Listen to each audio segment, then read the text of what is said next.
কোরআন হলো সমান্তরের ফাঁকি, কোরআনের ভিতরে নাকি কিছুই নাই।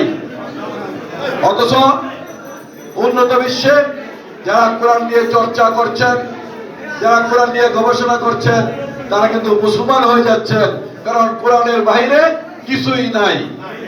আর এই দিমখারাম জামাত ইসলাম বলেন কোরআন নাকি সমান্তরের ফাঁকি, কোরআনের ভিতরে নাকি কিছুই নাই। এই দলটিকে ভাই ভোট দেওয়া যায়? এই দলকে ক্ষমতা যাওয়ার জন্য আজকে ইসলামকে ধ্বংস করে দিচ্ছে। তা পরিষ্কার কথা বলতে চাই, এই বাংলাদেশের 94% মানুষ মুসলমান।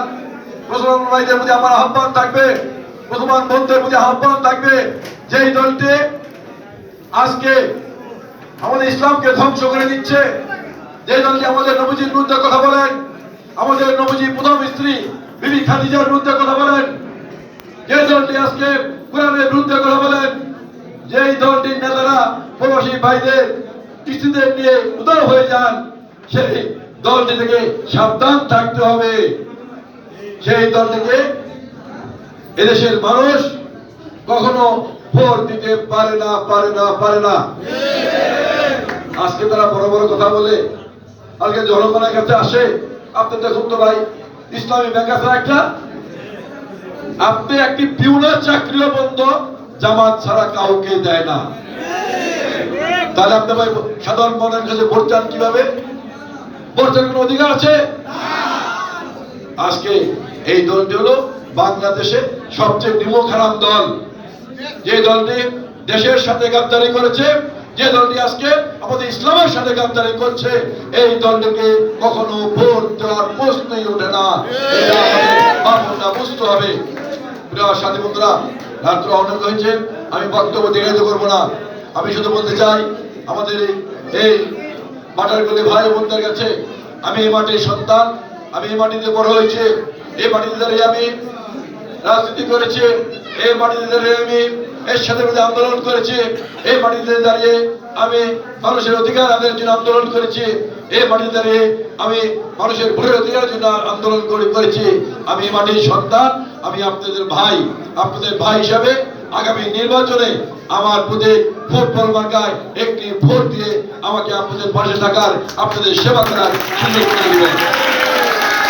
প্রিয় ভাইরা, আমি পরিষ্কার ভাষায় বলি, আল্লাহ পাক যদি আমাকে আপনাদের ভোটের মাধ্যমে এই এলাকায় সংসদ সদস্য হওয়ার সুযোগ করে দেন, আমার প্রথম কাজ হবে এই ঢাকা মহানগর এলাকা থেকে মাদক মুক্ত করা। আমাদের তরুণ সমাজ ধ্বংস হয়ে যাচ্ছে। আমার কাজ হবে এই এলাকা থেকে সন্ত্রাস এবং চাঁদাবাজ মুক্ত করা।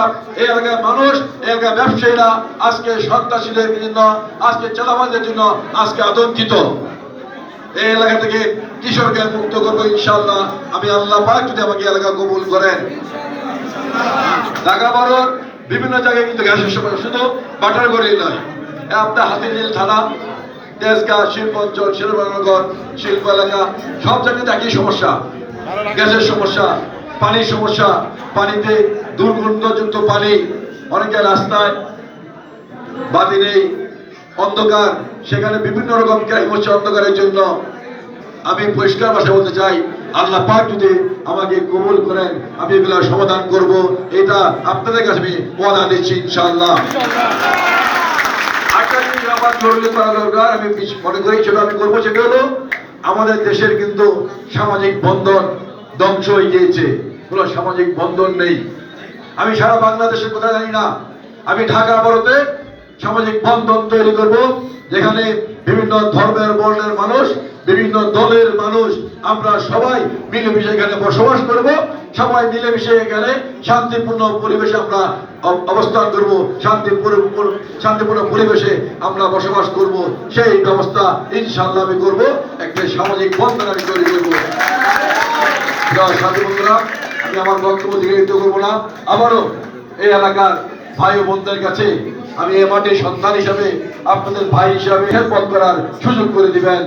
আসসালামু আলাইকুম ওয়া রাহমাতুল্লাহি ওয়া বারাকাতুহু। আল্লাহ হাফেজ। আপনারা কেউ জানেন না।